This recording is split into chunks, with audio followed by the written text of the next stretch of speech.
The envelope slid across the Christmas table so quietly that for a second I almost pretended I had not seen it. It stopped beside my untouched glass of water, between a silver dish of roasted carrots and a basket of warm rolls, as if it were just another polite offering from a woman who had spent her whole life making cruelty look well-mannered.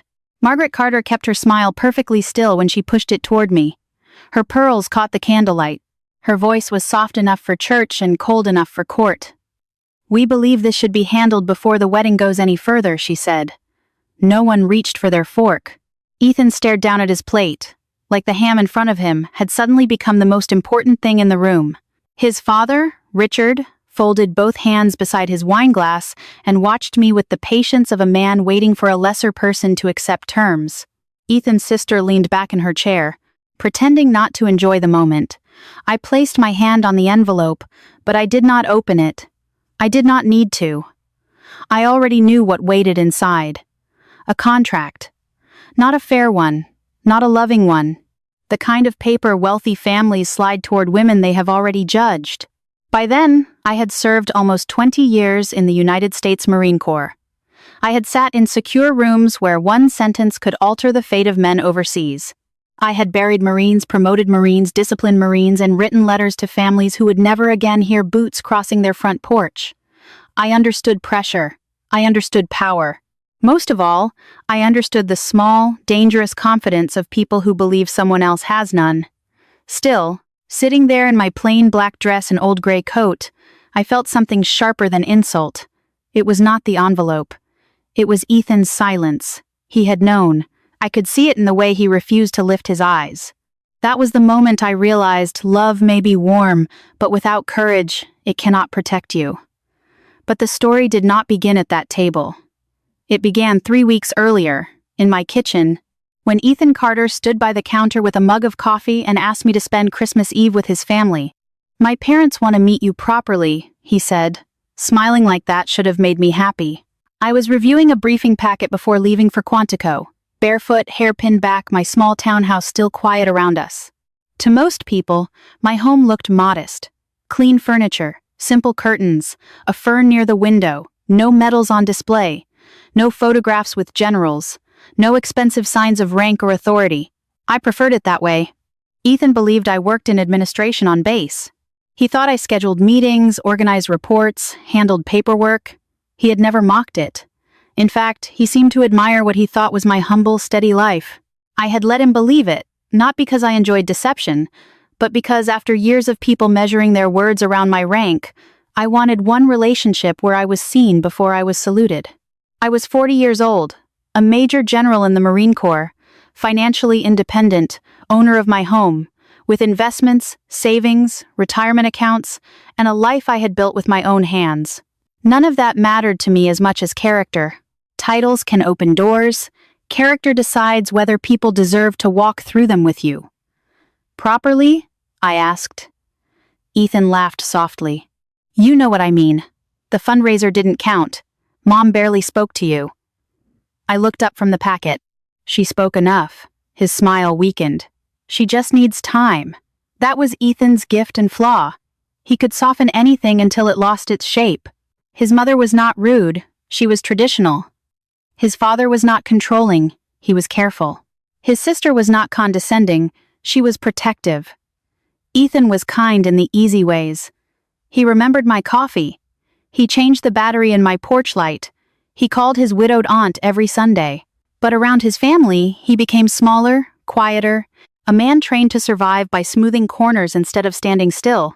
"What exactly have you told them about me?" I asked. He shrugged too quickly. "That you work on base. That's all?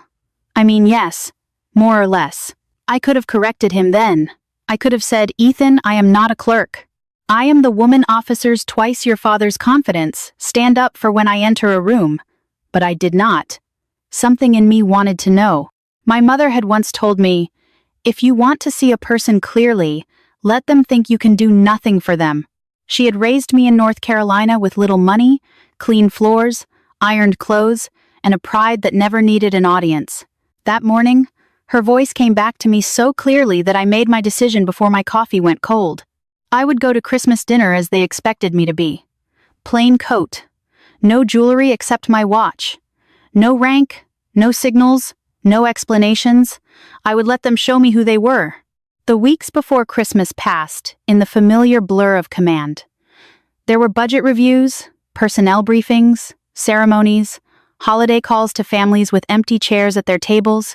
On base, people watched their words around me. At home, I cooked soup, watered my fern, and wrapped Ethan's gift in brown paper. He visited often, cheerful and nervous in little flashes he tried to hide. One night, while we were sitting in my living room under the soft glow of my little artificial tree, he said, "If my parents ask about finances, don't take it the wrong way." I looked up from sewing a loose button on my cardigan. "What way should I take it?" He shifted. "They're practical. They care about stability. Do they think I'm unstable?" No. They just like to know where things stand." I tied off the thread slowly. That was the first warning. I heard it. I simply chose to keep listening. On Christmas Eve, I dressed with intention. A dark skirt, a plain cream blouse, low heels, my oldest gray coat, no earrings, no hint of authority. When I looked in the mirror, I saw exactly what I meant them to see. A quiet woman, respectable, ordinary, easy to underestimate. Ethan picked me up just before 5. He complimented my coat, which proved he still did not understand what I was doing. On the drive, neat houses passed us with wreaths on their doors and warm lights in their windows. Ethan reached across the console and touched my hand. "Thank you for doing this," he said. "Of course," I answered. "You'll like them once you know them," he said. I looked out at the darkening street. Maybe. Their house sat at the end of a clean cul-de-sac, large without being vulgar, with white columns, green shutters, and brass lanterns that made the porch glow like an invitation. Through the window, I saw the tall Christmas tree and shadows moving inside. Laughter reached us before the door opened. Margaret Carter greeted her son with warmth, kissing his cheek, then turned to me with a smile that measured my shoes, coat, hair, and worth in less than 3 seconds. "And this must be you," she said. Her eyes flickered over the worn cuffs of my coat when she took it from me. It was almost nothing. Almost. But I had spent a lifetime studying rooms. I saw the confirmation settle in her face. Inside, everything was polished. Hardwood floors, gold ornaments, crystal bowls, the smell of cinnamon and glazed ham. Richard Carter stood by the fireplace like a portrait of old authority. His handshake was firm, his welcome correct, his eyes quick. Ethan's sister Claire came in with a glass of wine and a smile too bright to be kind. "So you're the mystery woman," she said. "We've heard so much." I doubted that very much. They offered me wine. I asked for water. Claire lifted an eyebrow. "Just water? It's Christmas." "I'm driving later," I said. It was not entirely true, but it was simple, and simplicity often makes arrogant people careless. The questions began in the living room, polite at first. "Ethan says you work on base," Richard said. "Yes." "Administrative work?" "Something like that." He nodded as though he had filed me away. "Steady work, I imagine." "Very steady," I said. Margaret asked about my family. I told her my mother had passed and that I had no siblings. Her face arranged itself into sympathy, but her eyes recalculated. No family backing, no old money, no one powerful standing behind me. "Well?" Richard said, "It's good you have Ethan now." I took a sip of water and smiled faintly. "Yes," I said. "It is." By the time we moved into the dining room, I already knew the evening had a destination. The table was beautiful, white china trimmed in gold, candles nestled in pine branches, silver polished bright enough to reflect the tree lights. Richard said grace, thanking God for family, blessings, and protection. When he finished, Margaret served dinner with the grace of a woman who could cut someone open and still remember which fork went with which course. For a few minutes, everyone pretended this was simply Christmas. Then Margaret turned to me. "Do you plan to keep working after the wedding?" Ethan's hand tightened beside his plate. I answered calmly, "Yes." "For how long?" "As long as I choose." Claire smiled into her wine. Richard set down his fork. "Marriage changes responsibilities. Financial expectations should be clear." I looked at him. "I agree." Margaret's smile warmed by one careful degree, as if I had stepped closer to the place she wanted me. Then she reached beside her chair. The envelope appeared in her hand, and when she slid it across the table toward me, Ethan did not say a word. For several seconds, nobody spoke. The envelope rested between the serving dishes like an unexploded device. The Christmas lights reflected softly across its surface, while the scent of cinnamon and roasted ham lingered in the air, creating a strange contrast to the tension gathering around the table. I looked at the envelope, then at Ethan, then back at the envelope. Nobody moved.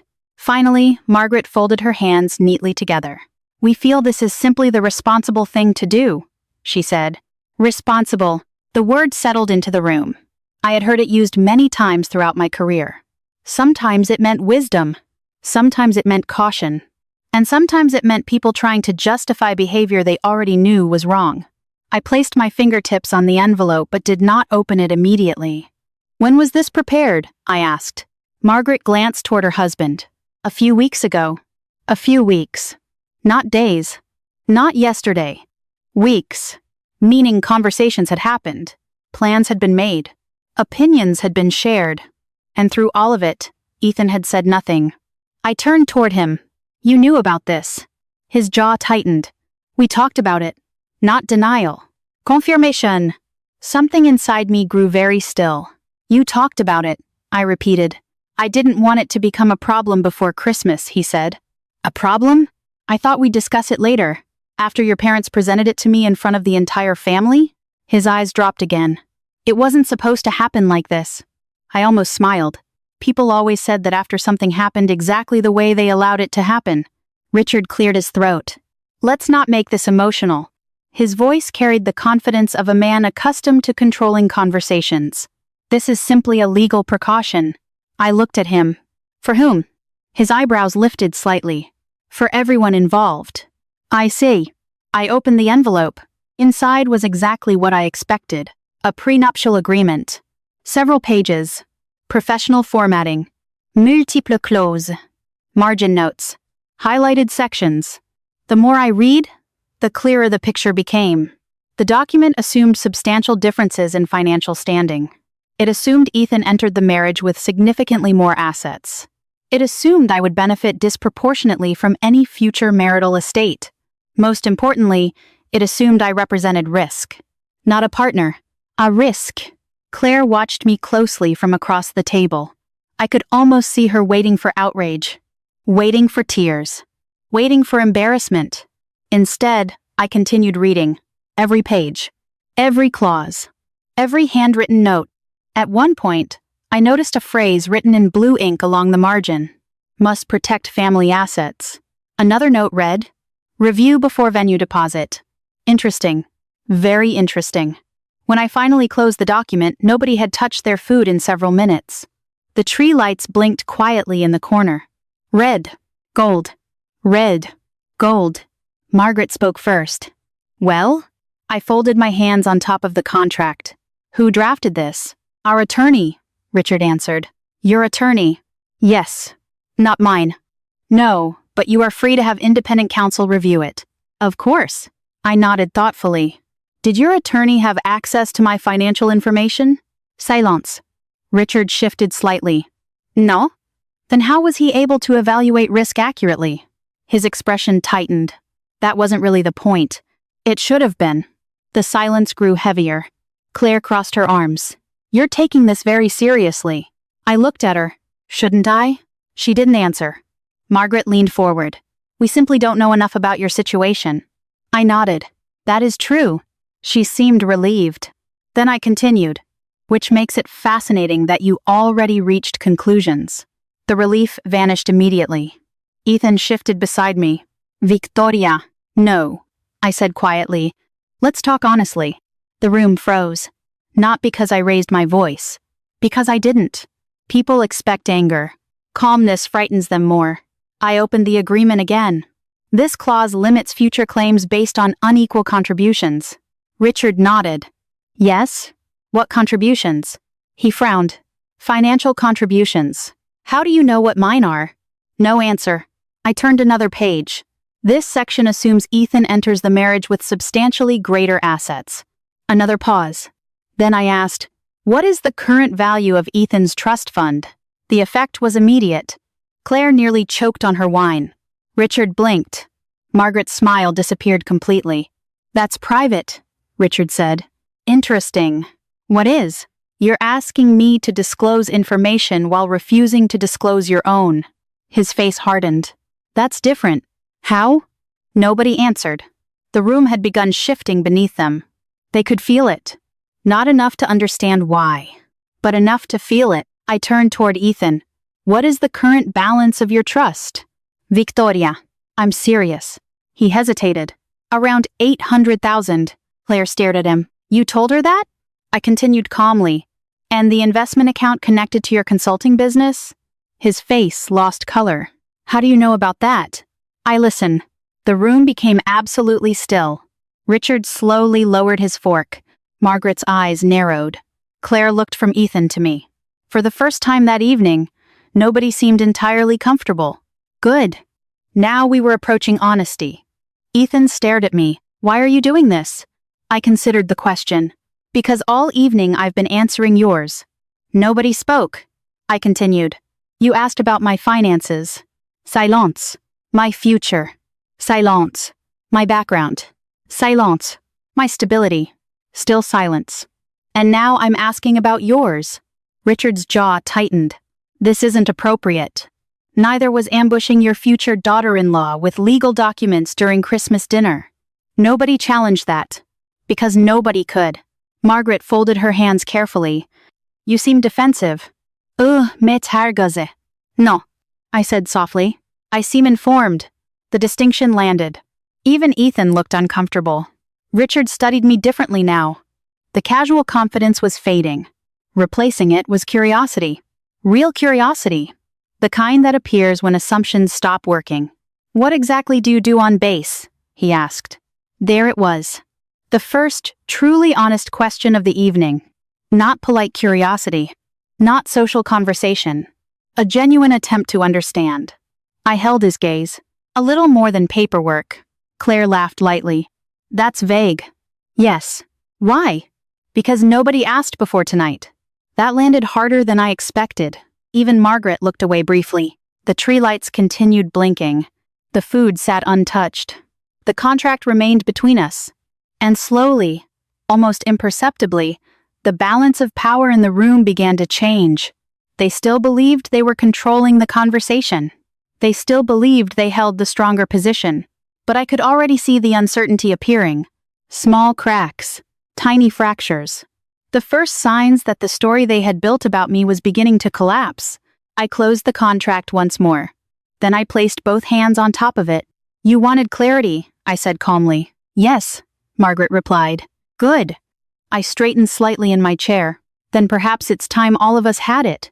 The room became so quiet that I could hear the faint ticking of a decorative clock somewhere in the hallway.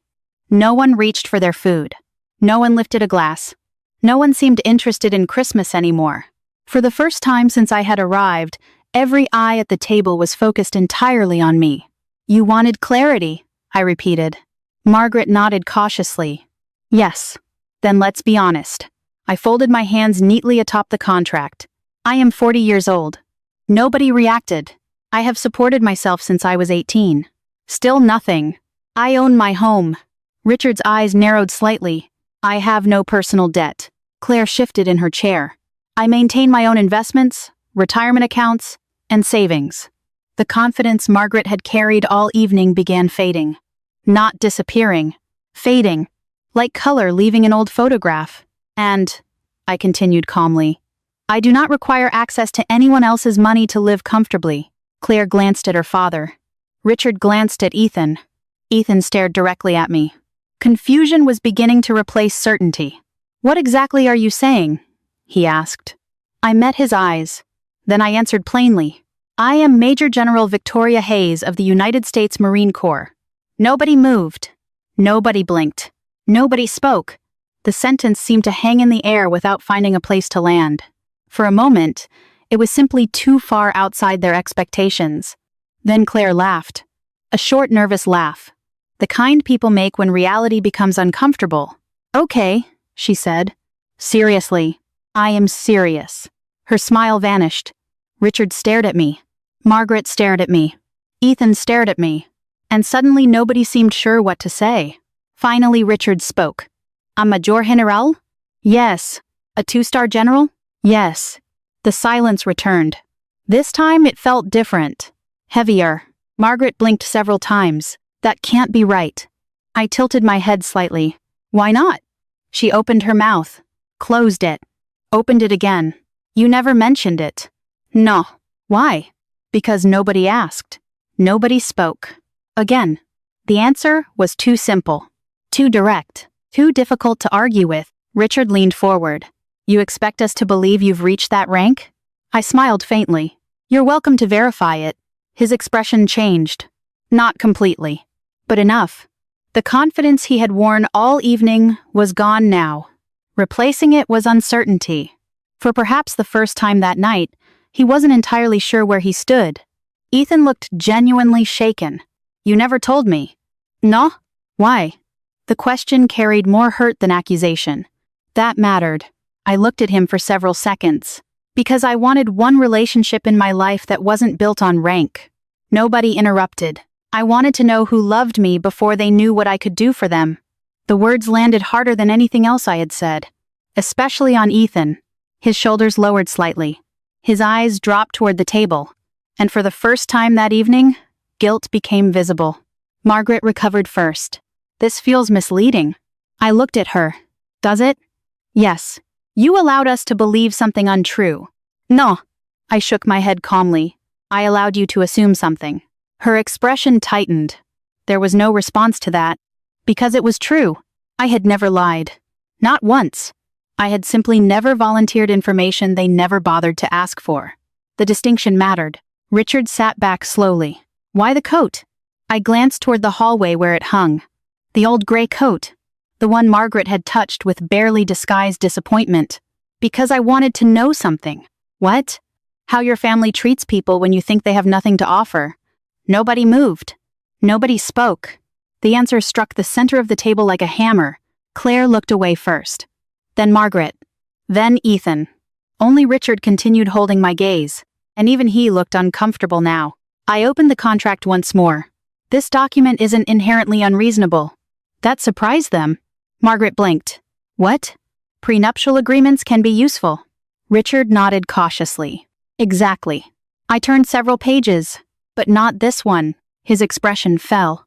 I pointed toward one section. This clause assumes significant income disparity. Another page. This one restricts future rights based on financial assumptions. Another page. This section provides protections without full disclosure from both parties. Richard frowned. Our attorney drafted that. Your attorney drafted it using your assumptions. The distinction landed. Again. I continued. A fair agreement requires transparency. Nobody interrupted.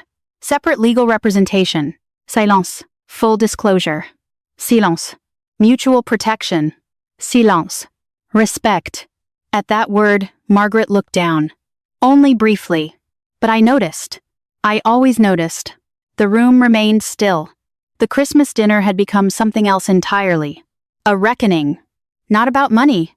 Not about contracts. Not even about status. Character. That was the real subject. It always had been. Ethan finally spoke. I don't know what to say. I looked at him. You could start with the truth. His face tightened. The words hurt. Because they were deserved. I thought it was just paperwork. No. I said quietly. It wasn't. Nobody spoke. I continued. It was a judgment. Margaret looked up. We weren't judging you. Yes. I met her gaze directly. You were. Silence. Again. The painful kind.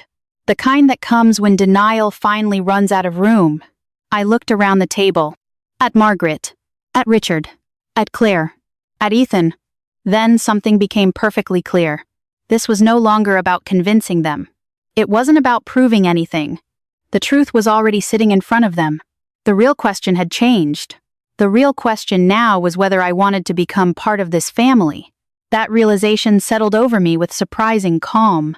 I looked at Ethan. The man I had planned to marry. The man I genuinely loved. The man who had watched all of this happen and said nothing. Not when the questions started. Not when the assumptions appeared. Not when the contract crossed the table. Not until it was too late. That hurt more than anything his parents had done. Slowly, I reached toward my left hand. Toward the engagement ring. The movement was small. Almost unnoticed. At first, then Ethan saw it. His eyes widened immediately. Victoria. I didn't answer. I slid the ring from my finger and placed it gently on the table beside the contract. The sound was almost inaudible, yet everyone heard it, every single person. Margaret froze. Claire stared. Richard's face went completely still. Ethan looked like someone had punched the air from his lungs. Victoria. His voice cracked. I looked at him calmly, and for the first time that evening, he looked afraid. For several seconds, nobody moved. The engagement ring sat beside the contract under the glow of the Christmas candles. Two symbols. One representing commitment, the other representing distrust. Together, they told the entire story. Ethan stared at the ring as though it belonged to someone else. Victoria, he said again, his voice barely above a whisper. I met his eyes calmly. This isn't a punishment. His face tightened. Then what is it? A pause. Claire let out a short breath. A pause? She repeated. I turned toward her. Yes. You take off the ring in front of his family and call it a pause? I held her gaze. I call it honesty. Nobody spoke. Richard's jaw clenched. Margaret's face had become unreadable. The carefully controlled hostess was gone now. In her place sat a woman confronting the consequences of her own assumptions.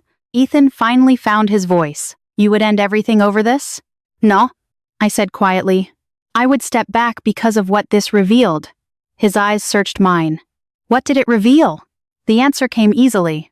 That when the moment mattered most, you chose comfort over courage. The words hit him harder than anything else I had said that night. His shoulders lowered. His eyes fell toward the table. And for the first time, nobody rushed to defend him. Not his mother. Not his father. Not even Claire. Because everyone at that table knew it was true. Margaret finally spoke. You are being unfair. I looked at her. Am I? Yes. Her voice grew firmer. You came into our home hiding important information. No, I replied. I came into your home without using my position as leverage. That isn't the same thing. No, I agreed. It isn't. Silence. Again. The difference was becoming painfully obvious. I stood slowly from my chair. The room seemed to shrink slightly as I did. Years of command have a way of changing how people perceive space. Not because of rank itself. Because confidence is difficult to ignore. I reached for my coat. The old gray coat. The one Margaret had silently judged before dinner. For a brief moment, my fingers brushed the worn sleeve. I thought about my mother. About the small house where I grew up. About the years she worked long hours to provide a life built on dignity rather than appearance. She would have understood exactly what happened here tonight. And she would have known exactly what to do. Thank you for dinner, I said calmly. Nobody answered immediately. The words sounded almost surreal after everything that had happened. Richard finally cleared his throat. Victoria. I stopped. He stood from his chair. Slowly, deliberately. A man not accustomed to apologizing. A man who likely spent decades believing he rarely needed to. When he spoke, his voice sounded different. Lower. More honest. I may have made assumptions. The admission surprised everyone, including him. I could see it. He wasn't comfortable saying it. That made it matter more. You did, I replied. He nodded once. Not arguing. Not defending. Simply accepting. Margaret remained silent. Claire looked down. Ethan stared at me, and suddenly I felt something unexpected. Not anger. Sadness. Because none of these people were villains. That would have been easier. Villains are simple. These were flawed people. People trapped inside habits and beliefs they had never challenged. People who genuinely thought they were being responsible. People who failed anyway. That was harder. Much harder. I looked at Ethan one last time. His eyes were filled with regret. Not the regret of getting caught. The regret of understanding. Finally understanding. Victoria, he said quietly. I love you. The words hung between us. A month earlier, They might have changed everything. Tonight, they changed nothing. Because love without action is merely intention. And intention is not enough when trust is at stake. I gave him a small, sad smile. I know. His face tightened. The answer hurt more than rejection. Because it acknowledged the love while refusing to excuse the failure. I picked up my coat, slipped it on, buttoned it carefully, then walked toward the front door. Nobody stopped me. Nobody knew how. When I reached the foyer, I paused briefly. Not because I doubted myself. Because endings deserve respect, even painful ones. I turned back. The family remained gathered around the table. The contract, the ring, the untouched Christmas dinner, the blinking tree lights. It looked almost like a photograph. One final image before everything changed. Then I opened the door. Cold December air rushed inside. Sharp, clean, honest. Unlike anything that had happened around that table, I stepped outside. The night was quiet. Snow covered the neighboring lawns. Christmas lights glowed across nearby houses. Somewhere in the distance, children laughed. Life continued. As it always does. The front door closed softly behind me. And only then did I allow myself to feel the loss. Not because I doubted my decision. Because I didn't. Loss and certainty can exist together. Many people never learn that. I walked toward my car, each step carrying me farther from the house, farther from the dinner, farther from the woman they thought I was. When I finally sat behind the wheel, I didn't start the engine immediately. Instead, I looked back at the house. Warm lights glowed through the windows. A picture-perfect Christmas. From the outside, appearances can be remarkably convincing. My phone vibrated. A text message. Ethan. Only 4 words. Please don't do this. I stared at the screen for several seconds. Then another message appeared. Please talk to me. A third followed almost immediately. I'm sorry. I closed the phone without responding. Not out of anger. Out of clarity. Because apologies given in panic rarely contain truth. Truth requires reflection. And reflection requires time. I started the engine. The heater hummed softly. Snowflakes drifted through the headlights. As I pulled away from the curb, I realized something important. The evening had never really been about money, or contracts, or social status. It had been about character, about who people become when they believe someone beneath them has no power, and about who remains standing beside you when the room turns against you.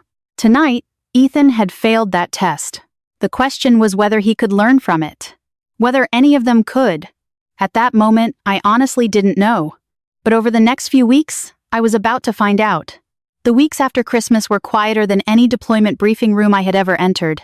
Not because there was less happening. Because there was finally space to think. On the morning after Christmas, I returned to Quantico before sunrise. The gates opened. Marines saluted. Reports waited on my desk. Meetings filled my calendar. Decisions demanded attention. In many ways, it was a relief. Military life has a structure that civilian life often lacks. Problems arrive. Solutions are required. Excuses are irrelevant. At headquarters, nobody questioned whether I belonged in the room. Nobody wondered if I contributed enough. Nobody evaluated my worth based on my coat, my jewelry, or my family background. Authority wasn't assumed. It was earned. And everyone knew it. For the first few days, I threw myself into work. There were personnel reviews, budget discussions, operational briefings, a promotion board, a retirement ceremony, an emergency issue involving a logistics contract. Every day brought another responsibility. Every evening brought silence. The townhouse felt different now. Larger, colder. The Christmas tree still stood in the corner. The lights remained unplugged. One night, I found myself staring at it for nearly 10 minutes without realizing it. Not thinking about the tree. Thinking about Ethan. About what had happened. About what had not happened. Most importantly, about what it revealed. 3 days after Christmas, Ethan called. I let it go to voicemail. The message was short. Victoria, I'm sorry. I don't know how to fix this yet. But I'm sorry. I deleted it. Not because I hated him. Because apologies are easy during the first days after failure. Real change takes longer. A week passed. Then a letter arrived. Handwritten. I recognized his writing immediately. I placed it on the kitchen table and left it there until the following morning. When I finally opened it, I expected explanations, defenses, excuses. Instead, I found honesty. He admitted he had known about the contract. He admitted he had convinced himself it was harmless. He admitted he had prioritized avoiding conflict over protecting me. Most importantly, he admitted something I did not expect. "I liked believing you needed me," he wrote. I read the sentence twice, then a third time. The words were uncomfortable, because they were true. He explained that somewhere along the way, he had built part of his confidence around the idea that he was helping a woman with fewer resources than himself. Not consciously, not maliciously, but still, the realization disturbed him. And it should have. I folded the letter carefully, then placed it in a drawer. The second letter arrived 4 days later. The third came a week after that. Each one contained less emotion and more self-awareness. He wrote about his childhood, about growing up in a household where disagreement was treated like contamination, where harmony mattered more than honesty, where challenging authority was considered disrespectful. He wrote about how he spent most of his life trying to keep everyone comfortable. His parents, his coworkers, his friends, everyone except himself? One sentence stood out. "I thought avoiding conflict made me mature. I'm starting to understand it made me passive." That one stayed with me, because it showed growth, not perfection. Growth. There is a difference. Meanwhile, something else happened. Margaret called. The conversation lasted less than 10 minutes, yet it revealed more than an hour of argument ever could. She never directly apologized, at least not at first. Instead, she explained, clarified, justified, defended. All the familiar things people do when they are not yet ready to confront themselves. Eventually, I asked a simple question. "If you had known my rank before Christmas, would you have treated me differently?" Silence. A long silence. Finally, she answered, "Yes." I appreciated the honesty, more than any apology, because honesty is where change begins. A week later, Richard surprised me. A typed letter arrived. Short. Direct. Only a few paragraphs. No excuses. No explanations. No attempt to soften responsibility. One sentence stood out. "I judged your value before I knew your character. That failure belongs entirely to me." I read the letter twice, then placed it beside Ethan's. That was the moment I realized something important. The parents were changing faster than the son. Not because they were better people, because the evidence had been undeniable. Their assumptions collapsed all at once. Ethan's collapse was more personal, more painful, more complicated. Several weeks later, I finally called him. We agreed to meet at a small diner outside town. Neutral territory. No family. No expectations. No history. When I arrived, he was already there, waiting. He stood when he saw me.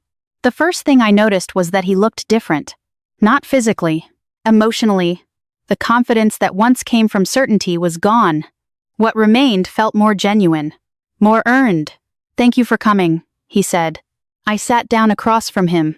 "You already said that in your letters." A faint smile appeared. "I know." The waitress poured coffee, then left us alone. For a moment neither of us spoke. Finally he broke the silence. "I was wrong. No qualifications. No conditions. No explanations attached. Just wrong." I respected that. We talked for nearly 2 hours. About Christmas. About his family. About mine. About fear. About responsibility. About courage. About the difference between being kind and being brave. Eventually, I asked him the question that mattered most. "What have you actually done differently?" His answer surprised me. He had started therapy. He had established boundaries with his parents. He had met independently with an attorney to understand what a fair prenuptial agreement actually looked like. Most importantly, he had stopped asking everyone around him what they thought he should do. For perhaps the first time in his life, he was deciding for himself. That mattered. A great deal. When we finally stood to leave, he didn't ask me to come back. He didn't ask for the ring. He didn't ask for forgiveness. Instead, he said something much simpler. "I want to become someone worthy of your trust again." I looked at him for a long moment. Trust. The word that had destroyed everything. and perhaps the only thing capable of rebuilding it. Finally, I nodded. Then build it. Relief crossed his face. Not victory. Relief. There is a difference. Outside, the winter air felt softer than it had on Christmas Eve. We stood beside our cars for a moment. Not as strangers. Not as fiancé. Something in between. Same place next week? He asked. I considered it, then nodded. Yes. A small smile appeared. The first genuine smile I had seen from him in months. As I drove home, I found myself thinking about my mother again. Her favorite lesson had never been about success, or money, or status. It had always been about character. People eventually reveal themselves. The only question is whether we are willing to see what they reveal. Ethan had revealed weakness. His parents had revealed prejudice. But afterward, they had revealed something else. The willingness to change. And that matters. Because perfection is rare. Growth is not. The story never became a fairy tale. Life rarely does. There was no dramatic reconciliation. No grand speech. No perfect ending. Only people learning. Slowly. Painfully. Honestly. And sometimes, that is better. Because true respect is not created by rank, wealth, or reputation. It is revealed by how we treat people when we believe they have nothing to offer us. And real love is not measured by what someone feels when things are easy. It is measured by what they choose when courage becomes necessary. For the first time since Christmas, I allowed myself to believe that perhaps the future had not ended at that dinner table. Perhaps it had simply begun in a different way. A harder way. A more honest way. And sometimes, those become the strongest foundations of all.